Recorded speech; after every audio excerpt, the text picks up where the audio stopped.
Et avec Anne Cazobon, comme tous les jours, on goûte à une spécialité régionale, parfois des spécialités connues de tous, parfois des spécialités un petit peu plus méconnues. C'est le cas aujourd'hui parce que vous nous emmenez dans les Vosges, Anne. Ouais, direction Remiremont, ça fait un peu pince-mi et pince-moi, mais c'est Remiremont. Pour vous donner une idée, on est à une trentaine de kilomètres d'Épinal et de Gérardmer. Je vois très bien. Voilà. Alors vous venez nous présenter la Loriquette. C'est vrai qu'on connaît peu cette pâtisserie. Et pourtant, elle date de Mathusalem ou presque. La Loriquette, c'est l'une des pâtisseries les plus anciennes qui existent. Et à la fois, quand on vient ou on revient de si loin, on porte toujours des valises. On a une petite chape de plomb au-dessus de la tête, une forme de fardeau, un boulet transgénérationnel, des secrets de famille, des cadavres dans le placard, un oncle collabo, un enfant illégitime. Déjà, quand on s'appelle Loriquette, c'est pas facile. Mais bon, ça c'est le prénom que les parents lui ont choisi. Parlez-en à cette petite fille qui s'appelle Périphérique ou Cystite, véridique. Ça existe, ouais. Dans tous les cas, c'est un petit compte épargne-thérapie à ouvrir dès la naissance qui flotte au-dessus du berceau. Mais pour le reste, pour l'histoire de la Loriquette, comme d'habitude, il existe plusieurs versions. Alors, première version. Il existe même plusieurs sons de cloche. Oui, puisque tout prend racine dans l'abbaye de Remiremont. Et c'est bien connu, quand on sait d'où l'on vient, on sait où l'on va. Alors à l'origine, l'abbaye de Remiremont, c'est une ancienne abbaye bénédictine où les religieuses vivaient selon la règle de Saint-Benoît donc. Et puis vers la fin du XIIIe siècle, elles passent sous la règle canoniale et deviennent ainsi chanoinesses, en gros des religieuses de luxe, on va dire ça comme ça, des dames nobles. Elles quittent la robe de bure pour un costume gris perlé, garni de fourrure blanche, avec sur la tête une mantille blanche, une espèce de voile comme ça. Les dames ont toujours le droit d'opter entre leurs privilèges et la vie libre, et elles sont même autorisées à quitter le chapitre, à quitter le couvent et se marier. Ah oui. Elles habitent plus le cloître, mais des hôtels particuliers avec à leur service une domesticité nombreuse. Chaque dame se choisit même une nièce qui lui succédera. C'est vraiment un ordre tout à fait à part. On est un peu à mi-chemin entre Point de vue Image du Monde et Pèlerin Magazine, entre faste noblesse et vie religieuse. Je crois que c'est peut-être là vraiment que ce manque de positionnement va causer les troubles chez notre petite Loriquette plus tard. Ce côté cul entre deux chaises, enfin entre une chaise et un prie-dieu. Voilà, c'est là que tout va se jouer. Pour elles, toutes ces religieuses en fait ont le sang noble. Elles sont même issues de la plus haute noblesse de la région.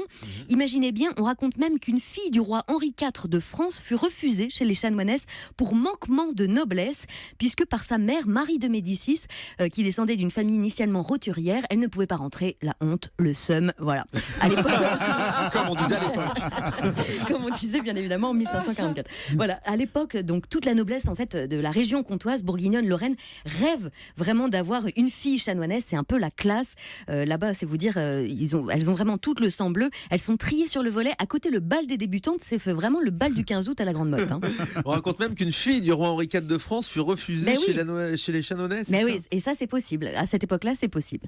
On va peut-être regarder un petit peu à quoi ça ressemble ces Loriquettes. Exactement, on en revient à cette spécialité après cette fabuleuse histoire. La Loriquette est donc une sorte de triptyque. Il y a trois morceaux, trois branches. Ça ressemble surtout à une pâtisserie qui se cherche, et ça prend du temps de se trouver, Thomas. Ça prend du temps de faire tomber les masques, de faire tomber l'armure, d'oser se mettre à nu.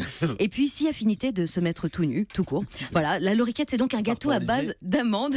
Voilà. Alors nous n'avons que 4 gâteaux puisque j'ai décidé d'arrêter de manger. Moi j'en veux pas. Non, on va partager avec Sophie. Jusqu'à la fin de la saison. Bah nous on a hâte de goûter en tout cas.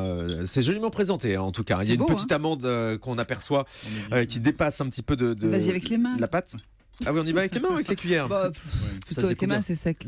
Donc en gros, c'est pétri de farine, de lait, de poudre d'amande et de miel. Il y a vraiment une base d'amande dans ce gâteau. Dans le goût, on est proche du financier. Ça vous plaît, Thomas? C'est compact en tout cas. Si je peux me permettre. C'est délicieux. Ça a l'air aussi dense que l'est le programme de cette émission. En tout cas, sa forme triangulaire, normalement, est rattachée à la forme d'un chapeau de prince ou à une étoile à 3 branches. Alors là encore, je me dis que des religieuses qui mangent le chapeau d'un prince, on est complètement dans la schizophrénie. Elles sont au couvent, mais elles croquent le prince charmant. D'abord, premièrement, le prince charmant n'existe pas, ça il faut bien leur rappeler. Et puis, tout ceci va forcément se terminer chez le psy, avec autant de frustration entre le couvent et déguster le chapeau du prince à 3 branches. Je sais pas vous, mais moi je comprends pas vraiment quelle est la place de ce triskel, parce qu'on a quand même des gâteaux en forme de triskel qui sont arrivés là. Le triskel normalement est surtout un symbole celte, sauf que, comme vous l'avez bien suivi, ce gâteau vient des Vosges. C'est à y perdre son latin. Et je pense qu'on peut poser la question à qui de droit? Marie-Christine Valentin, bonjour.